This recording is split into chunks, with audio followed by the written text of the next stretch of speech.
ನಮಸ್ಕಾರ. ನಾನು ಸಬಾ ಹಕೀಂ. ಒಬ್ಬ ಮನುಷ್ಯನಿಗೆ ಸೂರೊಂದು ಸಿಕ್ಬಿಟ್ರೆ ಆತ ನೆಮ್ಮದಿಯಿಂದ ಬದುಕ್ತಾನೆ. ಅದರಲ್ಲೂ ಆ ಸೂರು ಸ್ವಂತದ್ದಾಗ್ಬಿಡ್ತು ಅಂತಂದ್ರೆ ಆತನ ಬದುಕು ತಂಪಾಗಿರುತ್ತೆ. ಆ ಸೂರನ್ನ ಕಲ್ಪಿಸಿಕೊಡುವಂತಹ ಮಹತ್ ಕಾರ್ಯ ರಾಜ್ಯ ಕಾಂಗ್ರೆಸ್ ಸರ್ಕಾರ ಮಾಡ್ತಾ ಇದೆ. ಸುಮಾರು 8-10 ವರ್ಷದಿಂದ ನೆನೆಗುದಿಗೆ ಬಿದ್ದಂತಹ ಕೆಲಸವನ್ನ ಸಿಎಂ ಸಿದ್ದರಾಮಯ್ಯ ಹಾಗೂ ಡಿಸಿಎಂ ಡಿಕೆ ಶಿವಕುಮಾರ್ ಅವರ ಸಹಕಾರದಿಂದ ವಸತಿ ಸಚಿವ ಜಮೀರ್ ಅಹಮದ್ ಖಾನ್ ಮತ್ತು ಪ್ರಸಾದ್ ಅಬ್ಬಯ್ಯ ಅವರ ಕಾರ್ಯವೈಖರಿ ಜನರಿಗೆ ತೋರಿಸುವಂತಹ ಕೆಲಸ ಮಾಡ್ತಾ ಇದೆ. ಎರಡನೇ ಹಂತವಾಗಿ 42,345 ಮನೆಗಳನ್ನು ಲೋಕಾರ್ಪಣೆ ಮಾಡುವಂತಹ ಮಹತ್ ಕಾರ್ಯ ಹುಬ್ಬಳ್ಳಿಯಲ್ಲಿ ನಡೀತಾ ಇದೆ.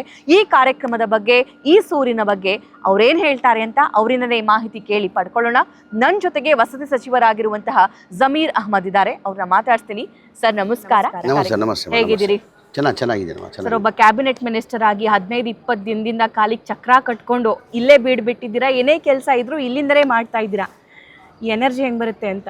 ಎನರ್ಜಿ ಇಲ್ಲ, ಏನೋ ಒಂಥರ ಬಡವ್ರಿಗೆ ಏನೋ ಒಂದು ಸೇವೆ ಮಾಡಬೇಕಾದ್ರೆ ಆಟೋಮೆಟಿಕ್ ಅದು ಒಳಗಡೆಯಿಂದ ಎನರ್ಜಿ ಬಂದ್ಬಿಡ್ತದೆ. ಇವತ್ತಿಂದ ನಾನು ಚಿಕ್ಕ ವಯಸ್ಸಿಂದನೂ ಆ ಬಡವ್ರ ಬಗ್ಗೆ ಕಾಳಜಿಯನ್ನು ಹಮ್ಮಿಕೊಂಡಿದ್ದೀನಿ. ನಾನು ಆ ಬಡವ್ರ ಕೆಲಸ ಅಂದರೆ ದೇವ್ರ ಕೆಲಸ ಸಮಾನ ಕೆಲಸ ಮಾಡ್ತೀನಿ ನಾನು. ಆ ಹಿನ್ನೆಲೆಯಲ್ಲಿ ತಮಗೆಲ್ಲ ಗೊತ್ತಿದ್ದಂಗೆ ಈ ಮನೆಗಳು ಕೊಡೋಕ್ಕೆ ಸಾಧ್ಯನೇ ಆಗ್ತಾ ಇರಲಿಲ್ಲ. ನಾನು ವಸತಿ ಮಂತ್ರಿ ಆದಮೇಲೆ ನನ್ನ ಗಮನಕ್ಕೆ ಬಂದಾದಮೇಲೆ ನಾನು ಹೆಂಗಪ್ಪ ಮನೆ ಮುಖ್ಯಮಂತ್ರಿ ಗಮನಕ್ಕೆ ತರೋದು ಅಂದರೆ, ಹಿಂದಿನ ಸರ್ಕಾರದಲ್ಲಿ ಸಿದ್ದರಾಮಯ್ಯ ಅವರ ಮುಖ್ಯಮಂತ್ರಿ ಇರುವಾಗ 1,80,253 ಮನೆಗಳು ಸ್ಯಾಂಕ್ಷನ್ ಮಾಡಿದ್ದು. 15, 16, 17, 18 ಸ್ಯಾಂಕ್ಷನ್ ಮಾಡಿದ್ದು. ಅದಾದಮೇಲೆ ಸಮ್ಮಿಶ್ರ ಸರ್ಕಾರ ಬಂತು. ಅದಾದಮೇಲೆ BJP ಸರ್ಕಾರ ಬಂತು. ಒಂದು ಮನೆಯೂ ಸ್ಯಾಂಕ್ಷನ್ ಮಾಡಿಲ್ಲ, ಒಂದು ಮನೆಯೂ ಕೊಡೋಕ್ಕೆ ಸಾಧ್ಯ ಆಗಿಲ್ಲ. ಕಾರಣ ಅಂದರೆ ಒಂದು ಮನೆ ಕಟ್ಟಬೇಕಾದ್ರೆ 7.5 ಲಕ್ಷ ಆಗ್ತದೆ. ಕೇಂದ್ರ ಸರ್ಕಾರದಿಂದ ಪ್ರಧಾನಮಂತ್ರಿ ಆವಾಸ್ ಯೋಜನಾ ಅಂತೇಳ್ಬಿಟ್ಟು 1.5 ಲಕ್ಷ ಸಬ್ಸಿಡಿ ಕೊಡ್ತಾರೆ. ರಾಜ್ಯ ಸರ್ಕಾರದಿಂದ 1,20,000 ಜನರಲ್ ಕೊಡ್ತಾರೆ. SC ST ಇದ್ರೆ 2 ಲಕ್ಷ ಕೊಡ್ತಾರೆ. ಅವರೇಜ್ ತೊಗೊಂಡ್ರೆ ನಾವು 3 ಲಕ್ಷ ಆಗ್ತದೆ. 7.5 ಲಕ್ಷದಲ್ಲಿ 3 ಲಕ್ಷ ಹೋದರೆ ಎಷ್ಟು ಉಳಿತದೆ? 4.5 ಲಕ್ಷ. 1,80,253 ಮನೆಗೆ ಬೆನಿಫಿಷರಿ ಕೊಡಬೇಕಾಗಿತ್ತು 4.5 ಲಕ್ಷ. ಹಂಗೆ 7,400 ಕೋಟಿ, ಬರೇ 310 ಕೋಟಿ ಬಂದಿತ್ತು. ಯಾರೋ 5,000 ಕೊಟ್ಟವ್ರೆ, ಯಾರೋ 10,000, 15,000, 20,000 ಮೇಲೆ ಯಾರೂ ಕೊಡೋಕ್ಕೆ ಸಾಧ್ಯ ಆಗಿಲ್ಲ. ಅಂದರೆ ಬಡವ್ರು ಕೊಡೋಕ್ಕೆ ಸಾಧ್ಯ ಆಗಲ್ಲ. ಎಲ್ಲ ಕಡೆ ಏನಾಗಿದ್ದು, ಎಲ್ಲ ಮನೆಗಳು ಅನ್ಕಂಪ್ಲೀಟಾಗಿ ಬಿದ್ದಿತ್ತು. ಈಗ ನಮ್ಮ ಕಾಂಟ್ರಾಕ್ಟರ್ಗಳು ಈ ಟೆಂಡರ್ ಕರೆದು ಬಿಡ್ತೀವಿ ನಾವು. ಟೆಂಡರ್ ಕರೆದಾದ್ಮೇಲೆ ಕಾಂಟ್ರಾಕ್ಟರ್ಗಳು ಏನು ಮಾಡ್ತಾರೆ, ಕೇಂದ್ರ ಸರ್ಕಾರ ಅದು ರಾಜ್ಯ ಸರ್ಕಾರ ದುಡ್ಡಲ್ಲಿ ಅವ್ರು ಎಷ್ಟು ಬೇಕೆಷ್ಟು ಆ ಸ್ಪಾಟ್ ಬಿಟ್ಟು ಕೆಲಸ ನಿಲ್ಲಿಸ್ಬಿಟ್ಟಿದ್ರು. ಜನ ಪಾಪ ಎಲ್ಲ ನಿರೀಕ್ಷೆಯಲ್ಲಿ ಇವತ್ತು ಕಂಪ್ಲೀಟ್ ಆಗ್ತದೆ, ನಾಳೆ ಕಂಪ್ಲೀಟ್ ಆಗ್ತದೆ ಅಂತ ಹೇಳ್ಬಿಟ್ಟು ಎಲ್ಲ ಪಾಪ ಭಾಳ ವರ್ಷದಿಂದ ಕಾಯ್ಕೊಂಡಿದ್ದು. 10 ವರ್ಷದಿಂದ ಕಾಯ್ಕೊಂಡಿದ್ರು. ಭಾಳ ಜನ ನನಗೆ ಎಲ್ಲಿ ಅವಾಗ ನಾನು ಇದು ಭಾಳ ಸೀರಿಯಸ್ ಆಗಿ ತೊಗೊಂಡಿದ್ದೆ ಅಂದರೆ, ನಾನು ಭಾಳ ಸ್ಲಮ್ಗೆ ಭೇಟಿ ಕೊಟ್ಟಿದ್ದೆ. ನಾನು ಎಲ್ಲಿ ಮನೆಗಳು ಕಟ್ಟುವಾಗ ಭೇಟಿ ಕೊಟ್ಟಿದ್ದೆ. ನಾನು ಫೈನಾನ್ಸ್ ಸೆಕ್ರೆಟರಿ ಆಗಿದ್ರು ಅತೀಕ್ ಸಾಬ್ರಿಗೂ, ಅವ್ರಿಗೂ ಜೊತೆಯಲ್ಲಿ ಕರ್ಕೊಂಡೋಗಿದ್ದೆ ನಾನು. ಭಾಳ ಜನ ಏನು ಮಾಡಿಬಿಟ್ಟಿದ್ದಾರೆ ಪಾಪ, ಅವ್ರು ಹೆಂಗೋ ಟಾರ್ಪಲ್ಲು ಶೆಡ್ ಹಾಕ್ಕೊಂಡು ಹೆಂಗೋ ಅವ್ರ ಜೀವನ ಅವ್ರು ಮಾಡ್ಕೊಳ್ತಾ ಇದ್ರು. ಈ ಮನೆ ಕಟ್ಕೊಡ್ತಾರಂತ ನಿರೀಕ್ಷೆ ಮೇಲೆ ಅವ್ರಿಗೆ ಗೊತ್ತಿಲ್ಲ 4.5 ಲಕ್ಷ ಕಟ್ಟಬೇಕಂತ ಈ ಅವೇರ್ನೆಸ್ ಯಾರು ತಂದಿರಲಿಲ್ಲ. MLA ಅವಾಗ ಜನತಾದಲ್ಲ ಇದ್ದೆ ನಾನು. ನನ್ನ ಕ್ಷೇತ್ರಕ್ಕೆ 2,000 ಮನೆ ಸಂಖ್ಯೆ ಮಾಡಿದ್ರು. ಆ ಜನತಾ ಕಾಲನಿ, ಮೋಮಿನ್ಪುರ, ಬಕ್ಷಿ ಗಾರ್ಡನ್ ಅಂತ ಹೇಳ್ಬಿಟ್ಟು ಇಂಜಿನಿಯರ್ಗಳು ಹೋಗಿ ಕೇಳಿದ್ದಾರೆ ಬೆನಿಫಿಷಿಯರ್ನ, ಸರ್ ನೀವು ಖಾಲಿ ಮಾಡ್ಕೊಡಿ, ನಾವು 1 ವರ್ಷದಲ್ಲಿ ಮನೆ ಕಟ್ಕೊಡ್ತೀವಿ ಅಂತ. ಅವ್ರು ಯಾರು ಒಪ್ಪಲಿಲ್ಲ. ಇಲ್ಲಪ್ಪ ನೀವೆಲ್ಲ ಮಾಡಲ್ಲ, ನೀವು ಕಟ್ಟಲ್ಲ ನೀವು ಮನೆ, ನಾವು ಹೆಂಗೋ ಜೀವನ ಮಾಡ್ತಾಯಿದ್ವಿ, ಹೆಂಗೋ ಮಾಡ್ಕೊತೀವಿ, ನಾವು ಕಷ್ಟನೋ ಸುಖನೋ ಮಾಡ್ಕೊತೀವಿ, ಯಾರೂ ಕಾವಲಿ ಮಾಡಿಲ್ಲ. ನನಗೆ ಇಂಜಿನಿಯರ್ಗಳು ಬಂದು ನನಗೆ ಹೇಳಿದ್ರು, ಸರ್ ನಿಮ್ಮ ಮನೆ ಈ ಥರ ನಿಮ್ಮ ಕ್ಷೇತ್ರದಲ್ಲೇ 2,000 ಮನೆ ಸ್ಯಾಂಕ್ಷನ್ ಆಗಿದೆ, ಯಾರೂ ಖಾಲಿ ಮಾಡೋಕ್ಕೆ ತಯಾರಿಲ್ಲ ಸರ್, ತಾವು ಬಂದರೆ ತಾವು ಹೇಳಿದ್ರೇ ಅದು ಖಾಲಿ ಮಾಡ್ತಾರೆ ಸರ್, ಇಲ್ಲ ಖಾಲಿ ಮಾಡೋಕ್ಕೆ ತಯಾರಿಲ್ಲ ಸರ್, ಟೆಂಡರ್ ಎಲ್ಲ ಕರೆದ್ಬಿಟ್ಟಿದ್ದೀವಿ ಅಂದರು. ನಾನು ಹೋಗಿ ಜನತಾ ಕಾಲೋನಿಯಲ್ಲಿ ಮೋಮಿನ್ಪುರದಲ್ಲಿ ಬಕ್ಷಿಗಾಡ ಜನಗಳಿಗೆ ನಾನು ಹೇಳಿದೆ, ಖಾಲಿ ಮಾಡ್ಕೊಡ್ರಮ್ಮ, ಈ ಥರ ಜೀವನ ಮಾಡ್ತಾ ಇದ್ದೀರಾ ನೀವು, ಒಳ್ಳೆ ಮನೆ ಕಟ್ಕೊಡ್ತೀವಿ ನಾವು, 1 ವರ್ಷದಲ್ಲಿ ಮನೆ ಕಟ್ಕೊಡ್ತೀವಿ ಅಂತ ಹೇಳ್ಬಿಟ್ಟು ನಾವು ಆಶ್ವಾಸನೆ ಕೊಟ್ಟಿದ್ದೆ. ಖಾಲಿ ಮಾಡಿ ಪಾಪ ಜಾಗ ಕೊಟ್ಟರು. ನಾವು ಆ ಟೈಮಲ್ಲಿ ಹೇಳ್ಬೇಕಾಗಿತ್ತಾನೆ 4.5 ಲಕ್ಷ ನೀವು ಬೆನಿಫಿಷರಿ ಕಟ್ಟಬೇಕಂತ. ನಾವು ಯಾರೂ MLAಗಳು ಅವೇರ್ನೆಸ್ ತಂದಿಲ್ಲ. ಆ ಕಾರಣಕ್ಕೆ ನಾನು ಭಾಳಷ್ಟು ತಮ್ಮಲ್ಲಿ ವಿಸಿಟ್ ಕೊಡುವಾಗ ನೋಡ್ತೀನಿ ನಾನು, ಪಾಪ ಎಲ್ಲ ಅವ್ರ ಮನೆ ಹೊಡೆದಾಕಿ ಕಟ್ತಾ ಇದ್ದಾರಲ್ಲ, ಪಾಯಾಗಿ ಆಗಿಬಿಟ್ಟವ್ರೆ. ಪಕ್ಕದಲ್ಲೇ ಪಾಪ ಸಣ್ಣ ಸಣ್ಣ ಶೆಡ್ಗಳು 3 ಜನ, 4 ಜನ ಜೀವನ ಹೇಳ್ತಲ್ಲ. ಅದು ನೋಡಿ ನನ್ನ ದೇವರನ್ನ ನನ್ನ ಕಣ್ಣಲ್ಲಿ ನೀರು ಬಂದ್ಬಿಡ್ತು.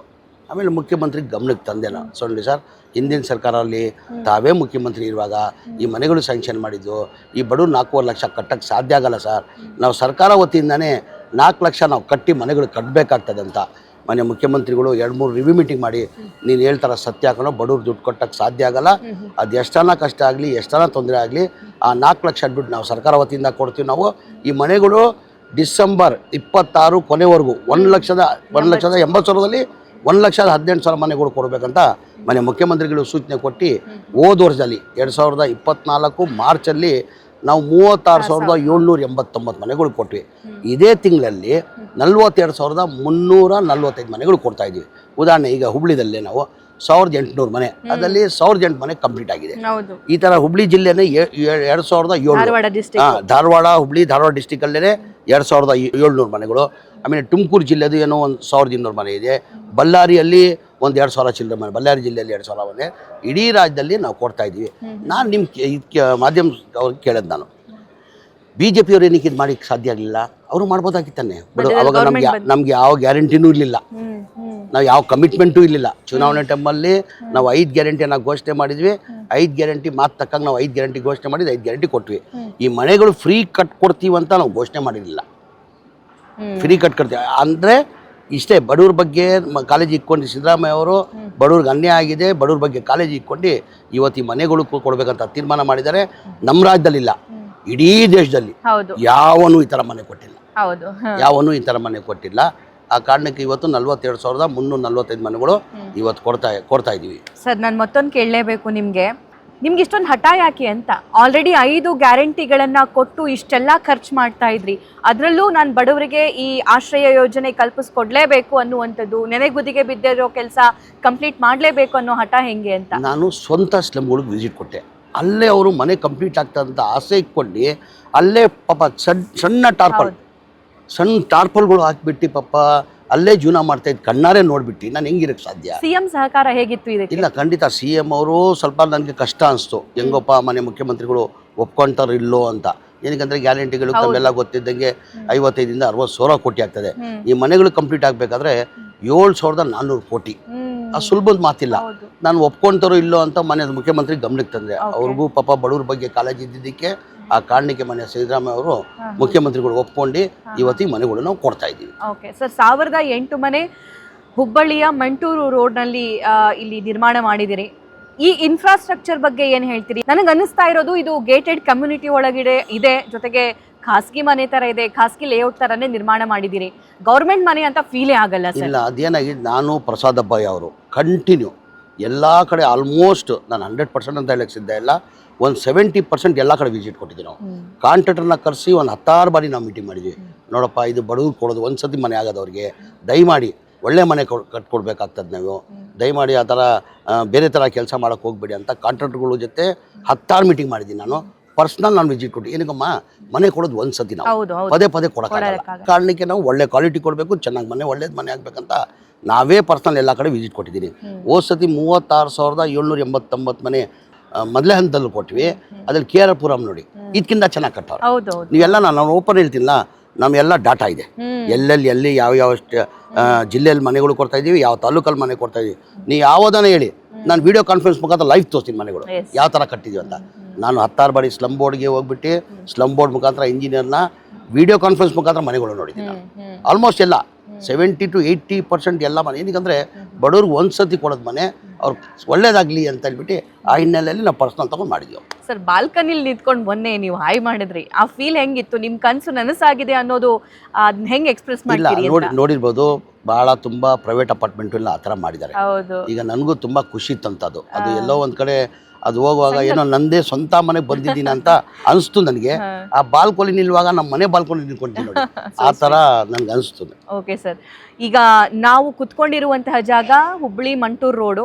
ಇಲ್ಲಿ ಬೃಹತ್ ಪ್ರೋಗ್ರಾಮ್ ಮಾಡ್ತಾ ಇದ್ದೀರಿ, ಲಕ್ಷಾಂತರ ಜನ ಬರ್ತಾರೆ ಅನ್ನುವಂತಹ ನಿರೀಕ್ಷೆ ಕೂಡ ಇದೆ. ಈ ಕಾರ್ಯಕ್ರಮದ ಬಗ್ಗೆ ಏನು ಹೇಳ್ತೀರಿ? ಜನವರಿ 24ಕ್ಕೆ ನಾನು ಏನಕ್ಕೆ ದೊಡ್ಡ ಮಟ್ಟದಲ್ಲಿ ಕಾರ್ಯಕ್ರಮ ಮಾಡ್ತಾ ಇದ್ದೀನಿ ಅಂತೆ, ಬರೀ ನಮ್ಮ ರಾಜ್ಯದಲ್ಲಿಲ್ಲ, ಇಡೀ ದೇಶಕ್ಕೆ ಇದು ಮೆಸೇಜ್ ಹೋಗ್ಬೇಕು. ಎಲ್ಲ ರಾಜ್ಯದಲ್ಲಿ ಈ ಬಡವರಿಗೆ ಮನೆ ಫ್ರೀ ಕೊಡಬೇಕು, ಸರ್ಕಾರ ವತಿಯಿಂದ ಕಟ್ಕೊಡ್ಬೇಕಂತ ಒಂದು ಆ ಚಿಂತನೆಯನ್ನು ಇಟ್ಕೊಂಡು ಇವತ್ತು ದೊಡ್ಡ ಕಾರ್ಯಕ್ರಮ ಮಾಡಿದ್ದೀನಿ. ಕನಿಷ್ಠ 2.5 3 ಲಕ್ಷ ಜನ ಸೇರಿಸ್ಬೇಕಂತ ನಾವು ಪ್ರಯತ್ನ ಮಾಡ್ತಾ ಇದ್ವಿ. ನಾನು ಎಲ್ಲ ಕಡೆ ಅಡ್ಡಾಡ್ತಾ ಇದ್ದೀನಿ.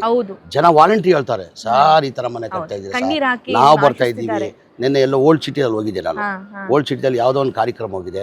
ಆ ವಾಲಂಟ್ರಿ ಯುವಕರು ಬಂದು ಹೇಳ್ತಾರೆ, ಸಾರ್ ನಾವೆಲ್ಲ ಬರ್ತಾ ಇದೀವಿ ಸರ್, ಇಂಥ ಬಡವ್ರು ನೀವು ಮನೆಗಳು ಕಡೋ ಕಾರ್ಯಕ್ರಮ ಮಾಡ್ತಾ ಇದ್ದೀರಾ, ನಾವೆಲ್ಲ ಬರ್ತೀವಿ ಸರ್, ಆ ಮನೆಗಳು ನೋಡೋಕ್ಕೆ ಖುಷಿ ಆಗ್ತದೆ ಸರ್ ಅಂತ ಭಾಳ ಜನ ಹೇಳ್ತಾರೆ. ಕನಿಷ್ಠ 2.5 3 ಲಕ್ಷ ಜನ ಬರ್ತಾರೆ ಅಂತ ನಿರೀಕ್ಷೆ. ಯಾವೆಲ್ಲ ನಾಯಕರು ಬರ್ತಿದ್ದಾರೆ ಸರ್? ಮನೆ ACC ಅಧ್ಯಕ್ಷ ಆದಂಥ ಮಲ್ಲಿಕಾರ್ಜುನ ಖರ್ಗೆ ಸಾಹೇಬರು ಬರ್ತಾವ್ರೆ, ಮನೆ ನಮ್ಮ ಮುಖ್ಯಮಂತ್ರಿ ಆದಂಥ ಸಿದ್ದರಾಮಯ್ಯ ಅವರು ಬರ್ತಾವ್ರೆ, ಉಪಮುಖ್ಯಮಂತ್ರಿಗಳು ಆದಂಥ DK ಶಿವಕುಮಾರ್ ಬರ್ತಾರೆ, ಹೋಮ್ ಮಿನಿಸ್ಟರ್ ಆದಂಥ ಪರಮೇಶ್ವರ್ ಬರ್ತಾವ್ರೆ, ಸತೀಶ್ ಜಾರಕಿಹೊಳಿ ಬರ್ತಾವ್ರೆ, ಕೃಷ್ಣಬೈರೇಗೌಡರು ಬರ್ತಾವ್ರೆ, HK ಪಾಟೀಲ್ ಸಾಹೇಬರು ಬರ್ತಾವ್ರೆ, ಆಲ್ಮೋಸ್ಟ್ ಎಲ್ಲ ಸಚಿವರು ಬರ್ತಾವ್ರೆ.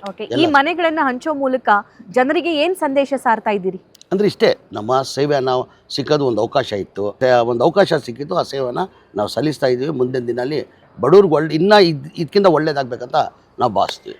ಅಂದ್ರೆ ಎಂಡಲ್ಲಿ ಹೇಳ್ಬೇಕಂದ್ರೆ ನುಡಿದಂತೆ ನಡೀತಾ ಇದ್ದೀವಿ. ಖಂಡಿತ ಖಂಡಿತ ಖಂಡಿತ. ಬಡವನೇ ಆಗಿರ್ಬಹುದು ಅಥವಾ ಶ್ರೀಮಂತನೇ ಆಗಿರಬಹುದು, ಜೀವಮಾನದಲ್ಲಿ ಒಂದು ಮನೆ ಇರಬೇಕು ಅನ್ನುವಂತಹ ಉದ್ದೇಶ ಪ್ರತಿಯೊಬ್ಬರದ್ದಾಗಿರುತ್ತೆ. ಸೊ ಆ ಉದ್ದೇಶವನ್ನ ಕರ್ನಾಟಕ ಸರ್ಕಾರ ನೆರವೇರಿಸ್ತಾ ಇದೆ. ಅದಕ್ಕೆ ಕಾರಣೀಕರ್ತರು CM Siddaramaiah, DCM DK Shivakumar ಹಾಗೂ ಸಚಿವ ಜಮೀರ್ ಅಹಮದ್ ಖಾನ್ ಮತ್ತು ಸ್ಲಂ ಬೋರ್ಡ್ ಅಧ್ಯಕ್ಷ ಪ್ರಸಾದ್ ಅಬ್ಬಯ್ಯ ಅವರ ಆದಿಯಾಗಿ ಇಡೀ ನಾಯಕರು ನಿಂತ್ಕೊಂಡಿದ್ದಾರೆ ಅವರ ಜೊತೆ ಈ ಕಾರ್ಯಕ್ರಮವನ್ನ ಸಾಕಾರಗೊಳಿಸೋದಕ್ಕೆ. ಅಗೇನ್ ನಾನು ಹೇಳ್ತೀನಿ, ಇದು ನಿಮ್ಮ ಮನೆ. ಈ ಮನೆಯನ್ನ ತುಂಬಾ ಚೆನ್ನಾಗಿ ನೋಡಿಕೊಳ್ಳುವಂತಹ ಜವಾಬ್ದಾರಿ ನಿಮ್ಮದಾಗಿದೆ. ಸರ್, ಮತ್ತೊಂದು ನನ್ನ ಕೊನೆಯ ಪ್ರಶ್ನೆ ಏನು ಅಂತಂದ್ರೆ, ಇಷ್ಟು ಅಚ್ಚುಕಟ್ಟಾಗಿ ಮನೆ ಕಟ್ಟಿದ್ದೀರಿ ನೀವು, ಈ ಮನೇನ ಜನ ಹೇಗೆ ಇರಿಸ್ಕೋಬೇಕು ಸರ್? ಇಲ್ಲ, ಈಗ ಇಂಥ ಮನೆ ಸಿಗಬೇಕಾದ್ರೆ ಅವ್ರು ಕರೆಕ್ಟಾಗಿ ಮೇಂಟೈನ್ ಮಾಡ್ಕೊಂಡು ಚೆನ್ನಾಗಿ, ಅದು ಲೈಫಲ್ಲಿ ಅವ್ರು ಸಿಕ್ಕೋದು ಒಂದೇ ಸತಿ. ನಾನು ಹೇಳ್ತೀನಿ, ಮನುಷ್ಯನಿಗೆ ಏನು ಬೇಕಾಗಿದೆ, 2 ಹೊತ್ತು ಊಟ, ಒಂದು ಮನೆ ಬೇಕಾಗಿದೆ. ಹೌದು ಸರ್, ಆ ಮನೆ ಕೊಡ್ತಾ ಇದೀವಿ, ಅವ್ರಿಗೆ ಕಾಪಾಡ್ಕೊಂಡು ಹೋಗೋದು ಅವ್ರ ಜವಾಬ್ದಾರಿ. Right sir, thank you sir. ಸರ್ಕಾರ ಮನೆ ಕೊಡ್ತಾ ಇದೆ ಅಂತಂದ್ರೆ ಮೂಗು ಮುರಿಯೋರ ಸಂಖ್ಯೆನೇ ಜಾಸ್ತಿ. ಯಾಕಂದ್ರೆ ಜನರಿಗೂ ಕೂಡ ಅಂತಹ ಅನುಭವ ಆಗಿತ್ತು. ಆದ್ರೆ ಅದೆಲ್ಲದಕ್ಕೂ ತದ್ವಿರುದ್ಧವಾಗಿ ಸರ್ಕಾರಿ ಮನೇನು ಯಾವ ಖಾಸಗಿ ಮನೆ ಮತ್ತು ಖಾಸಗಿ ಅಪಾರ್ಟ್ಮೆಂಟ್ಗೂ ಕಮ್ಮಿ ಇಲ್ಲ ಅನ್ನೋದನ್ನ ಈ ಸರ್ಕಾರ ಮಾಡಿ ತೋರಿಸ್ತಾ ಇರೋದು ನೀವೆಲ್ಲರೂ ಕೂಡ ಕಣ್ಣಾರೆ ಕಾಣಬಹುದು. ಸೊ ಇದೇ 24ರಂದು ದೊಡ್ಡ ಕಾರ್ಯಕ್ರಮವನ್ನ ಹುಬ್ಬಳ್ಳಿಯ ಮಂಟೂರು ರಸ್ತೆಯಲ್ಲಿ ಸರ್ಕಾರ ಹಮ್ಮಿಕೊಂಡಿದೆ. ಇದಕ್ಕೆ ಸಾಕಷ್ಟು ಶ್ರಮ ವಹಿಸ್ತಾ ಇದ್ದಾರೆ ಸಚಿವ ಜಮೀರ್ ಅಹಮದ್ ಖಾನ್ ಹಾಗೂ ಪ್ರಸಾದ್ ಅಬ್ಬಯ್ಯ ಅವರು. ಲಕ್ಷಾಂತರ ಜನ ಈ ಕಾರ್ಯಕ್ರಮಕ್ಕೆ ಬರ್ತಾರೆ ಅನ್ನುವಂತಹ ನಿರೀಕ್ಷೆ ಮತ್ತು ಉತ್ಸಾಹದೊಂದಿಗೆ ಕಾರ್ಯಕ್ರಮಗಳನ್ನ, ಕೆಲಸವನ್ನ ಮಾಡ್ತಾ ಇದ್ದಾರೆ. ಈ ಕೆಲಸ ಇದೆಯಲ್ಲ, ಇನ್ನೊಬ್ಬರಿಗೂ ಮಾದರಿಯಾಗಲಿ, ಸ್ಫೂರ್ತಿಯಾಗಲಿ ಅನ್ನುವಂತಹ ಉದ್ದೇಶವನ್ನ ಹೊಂದಿದ್ದಾರೆ. ಇದನ್ನ ಹೇಳ್ತಾ ಕಾರ್ಯಕ್ರಮ ಮುಗಿಸ್ತಾ ಇದ್ದೀನಿ. ನಮಸ್ಕಾರ.